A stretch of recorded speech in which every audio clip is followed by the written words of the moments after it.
Hello, good evening, and welcome back. So, Boris Johnson is doing very well, and if you don't believe me, if you don't believe that the polls and football crowds cheering for him, then maybe this allegation will help. Number 10 denies Boris Johnson's thigh squeeze claim. And similarly with Trump and America when calling for impeachment, this kind of thing happens when they haven't got anything substantial to pin on him, and therefore they're going to go with, hey, why don't we cast some sexual assault allegations? That seemed to work well with Kavanaugh. Oh, no, it didn't. Hey, let's try another one for Kavanaugh. What, one that isn't substantiated at all and is actually dismissed by other people who were there at the time? Yep. That doesn't work so well. Let's try and inculcate Trump with Ukraine. Oh, that takes out Biden and now he's behind Warren in the polls. Shit. Okay, well, let's try it with Johnson, because just because it's failed every other time doesn't mean it won't work this time. I mean, socialism is a fine example of that, isn't it?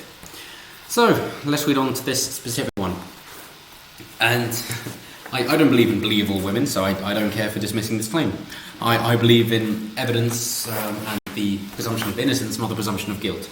So I will therefore presume anybody innocent, including Boris Johnson here, and therefore I will treat the allegations as false until proven to be true. So, writing in the Sunday Times, Charlotte Edwards said the incident happened to her at the offices of The Spectator magazine in 1999. Yes, 20 years ago. Why has she waited this long? Just like Brett Kavanaugh drunk at a party.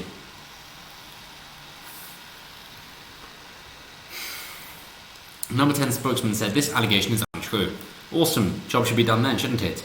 But it isn't. Ms. Edwards said if the PM doesn't recollect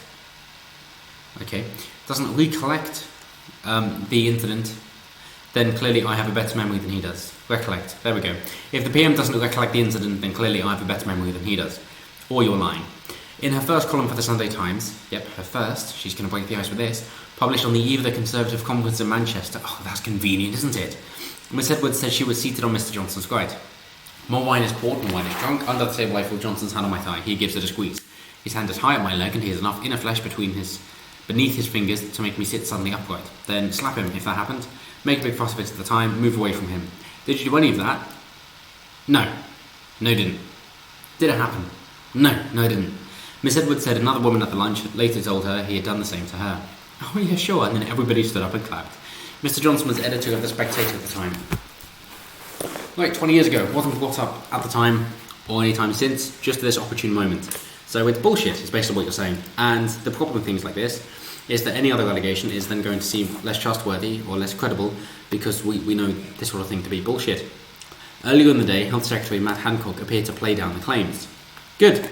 He said Mr. Johnson has never lectured other people about their private lives, as a libertarian shouldn't, adding, I think that we should concentrate on delivering on what we are in politics for, which in my view is to serve the citizens of this country. Perfect, well done, like respecting the referendum, and not thinking you're above the people, thinking that you're too clever for the people to understand, as the Lib Dems have claimed. Later though, in an interview with Channel 4 News conducted before Number 10 issued his denial, Mr. Hancock stressed that he did not intend to make light of Miss Edwards' allegations. Well, you can, and it's fine. Just because she's a woman doesn't mean she's a protected class. Treat everybody equally. Doesn't matter that she's a woman. Okay, cool. But you're going to play this down because you still buy into feminist crap. So, what did you say? I don't dismiss it at all. Well, you really should. I have seen how what I said has been, how people have responded to what I said, and to be totally clear about it, these issues are incredibly important. If true, but they're not. Asked whether he believed Miss Edwards, the health secretary replied, I know Charlotte well, and I entirely trust what she has to say. I know her, and I know her to be trustworthy. Pick a side, mate. Pick a side. Either she's lying, or doesn't recollect it properly, in which case it doesn't matter, or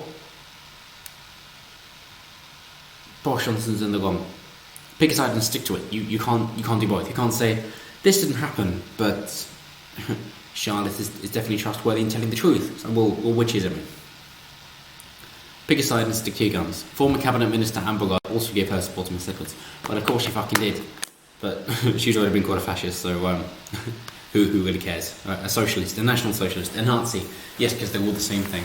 But anyway, that's it for now. It's basically just covering the story of the current Prime Minister receiving some accusations, which as far as I'm concerned is good news for him, because that means that his opposition are so feared about what he has to say that they can't play fair, and they have to play dirty, and therefore they're going to bring up any accusations, whether they're true or false, from however long ago. Yes, including 20 years ago.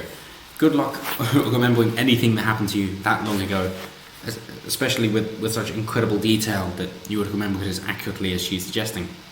And then somebody else had happened to them as well. Yeah, of course you'd remember the detail. Unless maybe you had a crush on Boris Johnson and you were really hoping to get with him and thinking, oh yeah, this is perfect. And thinking, yes, he actually takes a fancy in me and me particularly. And so you tell people because you're really excited. And then they say, oh, it happened to me as well. And then you feel distraught that you can't get to be with a man you love. In that case, I suppose I understand it. But then it's just hell hath no fear like a woman scorned, doesn't it? Instead of it actually being sexual assault as you're trying to portray it as.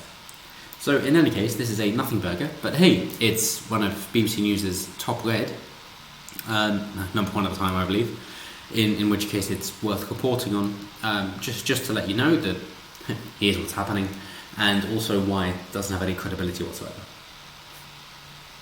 So with that in mind, seeing as this comes from somebody who was saying that they were essentially drunk at the time, with a lot of wine being poured and drank, then that's the story. Let me know what you think below. If she's credible, if she's trustworthy, if she could possibly remember things back to 99, if she was definitely sober and this definitely happened. Let me know, basically, if you think she's lying or if you think she doesn't remember it properly. I'm intrigued to know if you're going to give her the benefit of the doubt that I'm not. Or maybe all men are evil, in which case Johnson definitely did this thing that he didn't do. But anyway, that's it for me for now. So thank you so much for watching, and I'll see you next time. Have a good one.